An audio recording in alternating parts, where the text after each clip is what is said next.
Thanks for watching.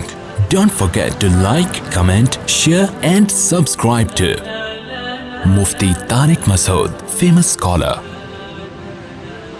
فضائل اعمال پہ زیادہ زیادہ جو کرامتیں ہیں نا اس پہ یہ اعتراض کیا جا سکتا ہے کہ بھئی ان کی سند مستند نہیں ہے. بس جو زیادہ زیادہ اعتراض ہو سکتا ہے کہ حضرت شیخ الحدیث نے جو کرامتوں کے اتنے واقعات لکھے ہیں اس کی کوئی سند نہیں ہے. تو اس کا شیخ الحدیث جواب دے سکتے تھے کہ بھئی میں نے جن کتابوں سے نقل کیے مجھے ان پر اعتماد ہے, اگر کسی کو اعتماد نہیں ہے تو قبول نہ کرے, ختم ہو گئی. بھئی ایک واقعہ مجھے لگ رہا ہوتا ہے کہ صحیح ہے, آپ کو لگ رہا ہوتا ہے کہ صحیح نہیں ہے, تو بس اس سے زیادہ اس کی حقیقت جو فضائل صدقات پہ اعتراض کیے جاتے ہیں ان کی حقیقت اس سے زیادہ نہیں ہے, کہ وہ سب کرامتوں کے واقعے ہیں. کرامت میں نسبت بزرگ کی طرف ہوتی ہے مجازن, حقیقت میں کون ہوتا ہے کرنے والا؟ اللہ ہوتا ہے. اب آپ کہیں کہ پھر ان بزرگ کی طرف نسبت کی کیوں؟ یوں ہی کہتے تھے اللہ نے یہ کیا, اللہ نے یہ کیا, اللہ نے یہ کیا. جیسے ایک فضائل اعمال میں واقع ایک بزرگ نے مردے کو زندہ کر دیا, تو بھئی یوں کہو نا کہ ان بزرگ کے ذریعے اللہ نے مردے کو زندہ کر دیا. تو فضائل اعمال میں ان بزرگ کی طرف نسبت اس لیے ہے کہ یہ نسبت مجازی کہلاتی ہے, اور یہ نسبتیں قرآن میں بھی ہیں. حضرت عیسیٰ کے بارے میں قرآن میں آتا ہے کہ حضرت عیسیٰ نے کہا احیی الموتى, میں مردوں کو زندہ کروں گا. حالانکہ حضرت عیسیٰ مردوں کو زندہ نہیں کر سکتے تھے. ہمارا یہ عقیدہ ہے. کون کرتا تھا زندہ؟ اب قرآن میں آ گیا کہ حضرت عیسیٰ انسان ہو کے مردے کو زندہ کر رہے ہیں, اس کے خلاف ان کا کوئی کلپ نہیں. فضائل صدقات میں آ گیا کہ فلاں شخص کے ہاتھ پہ مردہ زندہ ہوا, ان کے خلاف سینکڑوں کلپ ملیں گے آپ کو. فرق صرف اتنا ہے کہ قرآن میں آنے سے ہمیں یہ پتا چلتا ہے کہ یہ واقعہ یقینی ہے, حضرت عیسیٰ نے مردے کو واقعی زندہ کیا. فضائل اعمال یا فضائل صدقات میں آنے سے یقینی نہیں کہہ سکتے, ہو سکتا ہے غلط واقعہ ہو. حضرت شیخ الحدیث کو غلطی ہوئی ہو, جس نے یہ واقعہ نقل کیا ہو اس نے جھوٹ بولا ہو, حضرت شیخ الحدیث نے سچ سمجھ کے کتاب میں لکھ دیا. اور یہ بھی ہو سکتا ہے کہ نہیں, اس نے جھوٹ نہ بولا, وہ سچا واقعہ. اس سے زیادہ اس پہ کلپ نہیں بن سکتا. نہیں آ رہی میرا خیال بات. اور اس قسم کے واقعات علامہ ابن تیمیہ, ابن قیم اور بڑے بڑے بزرگوں نے ماضی میں لکھے ہیں, ان کے خلاف کوئی کلپ بولو بھائی نہیں بنتا, کوئی کلپ نہیں بنتا, کیونکہ وہ واقعات عربی میں ہیں اور ان کے خلاف رد بھی عربی میں ہوگا, اور عرب پکڑ لیں گے فوراً, بولیں گے ہمارے باباؤں کو تم نے کب سے برا بھلا کہنا شروع کر دیا بھائی.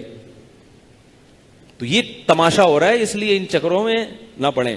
تو میں یہ کہہ رہا تھا کہ سلیمان علیہ السلام کے جو بزرگ تھے انہوں نے کیا کہا.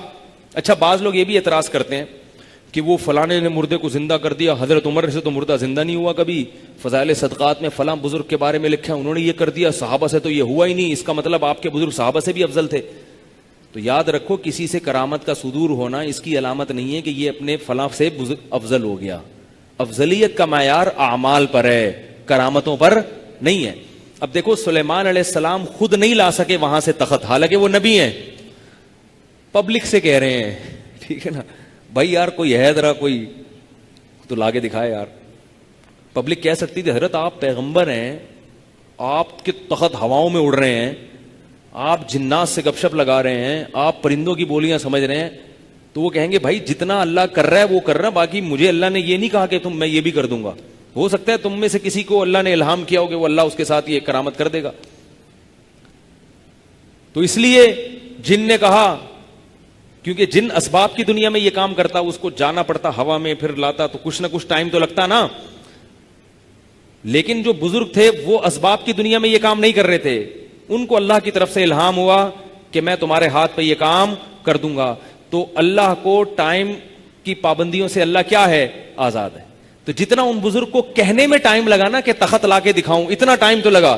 جیسے ہی جملہ مکمل ہوا, کیا میں تخت حاضر نہ کروں, آپ کی پلک جھپکنے سے پہلے کی یا پہ جب بڑی یہ پہ جب پہنچے ہیں تخت سامنے حاضر. کیونکہ قرآن کے الفاظ کیا ہیں, قال الذی عندہ علم من الکتاب, اللہ فرماتے جس کے پاس زبور کا علم تھا, بزرگ تھے, انہوں نے کہا انا آتی کبھی, میں وہ تخت آپ کے پاس لے کر آؤں گا, قبل ان یرتد الیک طرفک, آپ کی پلک جھپکنے سے پہلے. فلما رآہ مستقرا, سلیمان علیہ السلام کو ابھی کوئی تبصرہ کرنے کا موقع ہی نہیں ملا کہ بھئی کیسے یا اچھا ہاں ہوں نا. فلما رآہ, اللہ فرماتے ہیں سلیمان نے اس کو اپنے پاس جب دیکھا, یہ رکھا ہوا ہے سامنے, ٹھیک ہے نا, قال ھذا من فضل ربی, فرمائیے میرے رب کا فضل ہے. اب دیکھو جو میں دعویٰ کر رہا ہوں نا، سب دعووں کی دلیل اس آیت میں موجود ہے. وہ بزرگ کہہ رہے ہیں میں لے کر آؤں گا، اور سلیمان کیا کہہ رہے ہیں؟ یہ اللہ کا فضل ہے. حضرت سلیمان سمجھتے تھے کہ یہ نہیں لے کر آئے، کون لایا ہے؟ اللہ. لیکن حضرت سلیمان نے اس کو یہ بھی نہیں کہا ان بزرگ کو کہ جب اللہ لا رہا ہے تو تم یہ کیوں کہہ رہے ہو کہ میں لے کر آؤں گا؟ تمہیں تو یہ کہنا چاہیے تھا کہ کون لائے گا؟ اللہ. بھائی اس لیے کہ وہ جو کہہ رہے ہیں میں لے کر آؤں گا تو مطلب لائے گا اللہ، ہاتھ کس کا ہوگا؟ میرا استعمال ہوگا، آرڈر میرا استعمال ہوگا، زبان میری چلے گی. بھائی آ جا، کچھ بولا ہوگا انہوں نے، آ جا، وہ طاقت آ گیا. تو فضائل صدقات یا فضائل اعمال میں بھی جن بزرگوں کی طرف نسبتیں، مردہ زندہ کر دیا، یہ کر دیا، وہ کشتی یہاں سے اٹھا کے وہاں لگا دی، ایسی ایسی چیزیں ہمارے اکابر کی کتابوں سے نکال کے ان پہ کفر کے فتوے لگاتے ہیں. تو وہ ساری ان سب کا تعلق کرامات کے قبیل سے ہے. اور ہمارا عقیدہ ہے، اور ان اکابر کا بھی عقیدہ تھا، وہ کرامتیں کرنے والا کون ہے؟ اللہ. نسبت کس کی طرف ہو رہی ہے ان بزرگ کی؟ وہ مجازی نسبت ہے، مجازی، حقیقی نہیں ہے. حقیقت میں ہمارا یہ عقیدہ نہیں ہے کہ یہ ان بزرگوں نے کیا، کر نہیں سکتے. انبیاء معجزہ نہیں کر سکتے تو بزرگ کرامتیں کہاں سے کر سکتے ہیں؟ نبی چاند کے ٹکڑے نہیں کر سکتے، اللہ نے کیے ہیں. تو جب نبی نہیں کر سکتے تو حضرت عیسیٰ مردے کو زندہ نہیں کر سکتے تو بزرگ کہاں سے کر سکتے ہیں؟ آئی بات سمجھ میں؟ تو میں یہ کہہ رہا تھا کہ ابھی جو میں نے تبارک الذی والی آیت پڑھی ہے، وہو علی کل شیء قدیر، اللہ کیا فرماتا ہے؟ میں ہر چیز پر قادر ہوں. تو بعض لوگوں نے حضرت سلیمان علیہ السلام کا انکار کیا کہ 100 بیویوں سے ہم بستری نہیں ہو سکتی ایک رات میں، لہٰذا انہوں نے بخاری کی حدیث کا انکار کر دیا. ٹھیک ہے نا، جیسے کہ مولانا مودودی نے انکار کیا. اور اسی طرح بعض لوگوں نے کیا کیا؟ معراج کا انکار کر دیا، جیسے غامدی صاحب نے انکار کر دیا کہ بھئی ٹھیک ہے، وہ انہوں نے یہ نہیں کہا، انہوں نے دلائل کے تانے بانے ملائے، لیکن انکار کی جو بیس ہے وہ کیا ہے؟ وہ یہی ہے. سر سید احمد خان نے جنات کا انکار کر دیا، جناب سر سید احمد خان نے، وہ بھی کہنے عقل میں نہیں آتا.